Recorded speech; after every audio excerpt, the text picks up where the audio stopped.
नमस्कार। जानते हैं, कभी कभी गांव के जो सीधे साधे जाने पहचाने रास्ते होते हैं ना, वही हमें सबसे खौफनाक मंजिल तक ले जाते हैं। आज हम डुमरी गांव की एक ऐसी ही भयानक रात की कहानी में उतरेंगे, जहां तीन भाइयों का रोज का सफर उनकी जिंदगी का आखिरी सफर बन गया। चलिए समझते हैं कि उस रात आखिर हुआ क्या था। कहानी की शुरुआत ही इस लाइन से होती है, जो खौफ का माहौल बनाने का एक, कह सकते हैं, क्लासिक तरीका है। ये लाइन हमें ये एहसास दिलाती है कि खूबसूरती और अंधेरे के बीच का पर्दा कितना पतला होता है। मतलब ये एक तरह की चेतावनी है कि डुमरी गांव में सूरज ढलते ही खौफ जाग उठता है। तो पहला हिस्सा, एक मनहूस शाम। देखिए, हर भयानक कहानी की शुरुआत अक्सर एक बहुत ही आम से दिन से होती है, और ये शाम भी कुछ वैसी ही थी।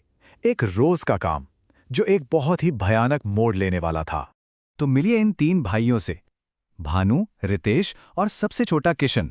दिन भर खेतों में मेहनत करने के बाद वो अपनी साइकिल पर घर लौट रहे हैं।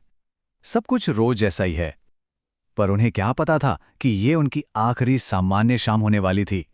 और ठीक यहीं पर कहानी का पहला इशारा मिलता है। रास्ते में एक पुराना कुआं पड़ता है। उसे देखकर बड़े भाई छोटे भाई किशन को चुड़ैल की कहानी से डराने लगते हैं। ये एक मामूली सा मजाक था, पर उन्हें जरा भी अंदाजा नहीं था कि जिस खौफ का वो मजाक उड़ा रहे हैं, वो सच में उनका इंतजार कर रहा है। दूसरा हिस्सा, अंधेरे में जाता रास्ता। अक्सर जो बड़ी मुसीबतें होती हैं ना, वो एक छोटे से गलत फैसले से शुरू होती हैं, और यहां भी बिल्कुल वही होता है। एक फोन कॉल, एक अलग हुआ रास्ता और तीनों भाइयों का बिछड़ना। खौफ की शुरुआत बस यहीं से होती है। एक फोन कॉल, बस एक फोन कॉल। भानु बात करने के लिए अपने भाइयों से थोड़ा तेज साइकिल चलाकर आगे निकल जाता है। सुनने में तो ये बहुत मामूली सी बात लगती है, लेकिन यही वो पल है जब वे अलग होते हैं। अब रितेश और किशन उस सुनसान रास्ते पर अकेले हैं और अंधेरा तेजी से बढ़ता जा रहा है। कुछ दूर आगे जाने पर उनका दिल दहल जाता है। भानु की साइकिल रास्ते में गिरी पड़ी है, गेहूं की बोरे बिखरी हुई है, लेकिन भानु भानु कहीं नहीं है। वो आवाज लगाते हैं, उनकी आवाजें अंधेरे में गूंजती हैं, पर जवाब में सिर्फ खामोशी मिलती है। अब डर हकीकत बन रहा था। तीसरा हिस्सा, कुएं पर कयामत। अब कहानी उस मोड़ पर पहुंचती है जहां डर की सारी हदें पार हो जाती हैं। जो कुछ भी अब होने वाला है वो बहुत तेजी से होगा और बेहद बेहद खौफनाक होगा। तभी रितेश की नजर पड़ती है भानु पर। वो उसी बदनाम कुएं के पास बैठा हुआ है। वो उसे बुलाता है, पर भानु कोई जवाब नहीं देता, बस एकटक देखे जा रहा है। उसका बर्ताव बहुत अजीब है। ये खौफनाक खामोशी किसी बड़े तूफान से पहले का सन्नाटा है।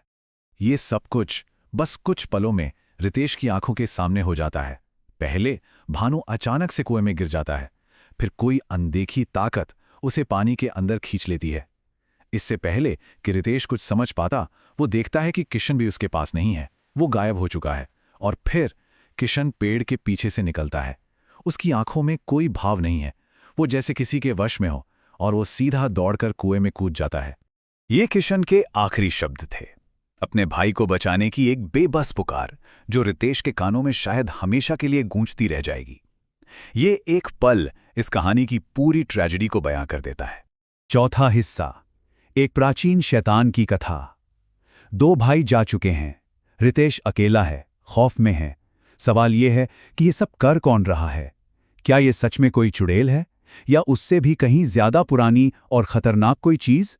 नहीं, ये कोई गांव की चुड़ैल की कहानी नहीं है। ये उससे कहीं ज्यादा पुराना शैतान है। एक ऐसी शक्ति जो सदियों पहले नर्क से भागी थी, जो अपना रूप बदल सकती है और जिसका सिर्फ और सिर्फ एक ही मकसद है, शिकार करना। इसकी असली ताकत इसकी चालाकी में है।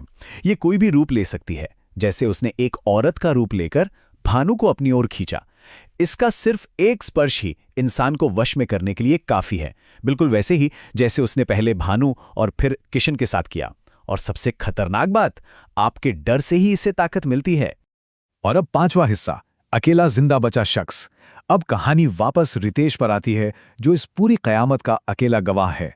पर उस शैतान ने अभी अपना काम खत्म नहीं किया था। रितेश की असली जंग तो अभी बाकी थी। जैसे ही रितेश अपने भाइयों के लिए रोना शुरू करता है, वो शैतानी शक्ति उस पर भी हमला कर देती है। वो उसके बाल पकड़कर उसका सिर कुएं की पत्थर की दीवार पर तब तक मारती है जब तक वो अधमरा होकर जमीन पर गिर नहीं जाता। फिर उसे मरा हुआ समझकर वो शक्ति उसे वहीं छोड़ देती है।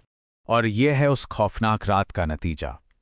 भानु और किशन हमेशा के लिए उस कुएं में खो गए, उस शैतान का शिकार बनकर, जबकि रितेश बुरी तरह जख्मी लेकिन चमत्कारिक रूप से जिंदा मिला। अगली सुबह गांव वालों ने उसे ढूंढा और उसकी जान बच गई। तो ये कहानी यहीं खत्म होती है? या शायद नहीं। रितेश तो बच गया, लेकिन उसे पकड़ने वाला शैतान आज भी आजाद है, उसी कुएं में, उसी अंधेरे में। सवाल ये नहीं है कि वो वापस आएगा या नहीं, सवाल ये है कि डुमरी गांव में उसका अगला शिकार कौन होगा।